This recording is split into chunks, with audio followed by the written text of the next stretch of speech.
6 நோம்பும் கலா நோம்பும் ஒன்றுதானா என்று பார்த்தோம்னா நிச்சயமாக அது வேறு வேறுதான்.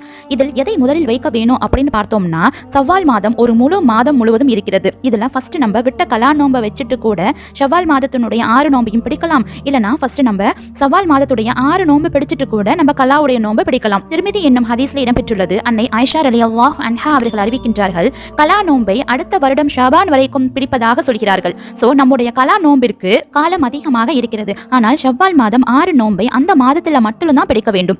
சோ இதன் அடிப்படையில கலா நோம்பை பிற்படுத்தலாம் என்பதுதான் இதன் கருத்தாகும். ஃபைனலா இந்த 6 நோம்பை குறித்து சில பாயிண்ட்ஸ் என்னன்னா, ஃபர்ஸ்ட் ஷவ்வால் மாதம் விட்டு விட்டு கூட நம்ம 6 நோம்பை பிடிக்கலாம். இரண்டாவது ஷவ்வால் மாதம் நோம்பு பிடித்த பிறகு கூட கலா நோம்பை பிடிக்கலாம். ஏன்னா கலா நோம்புக்கு காலம் தாராளமாக இருக்கிறது. மூன்றாவது பாயிண்ட், முக்கியமா ரமலான் மாதத்துல நோம்பு நோற்றவருக்கு தான் இந்த 6 நோம்பின் சிறப்பு கிடைக்கிறது. சுப்ஹானல்லாஹ். இந்த 6 நோம்பு வைத்து காலமெல்லாம் நோம்பு நோற்றவர் பட்டியலில் அல்லாஹ் நம்மை சேர்ப்பானாக. ஆமீன். அஸ்ஸலாமு அலைக்கும் வரஹ்மத்துல்லாஹி வபரகாத்துஹு.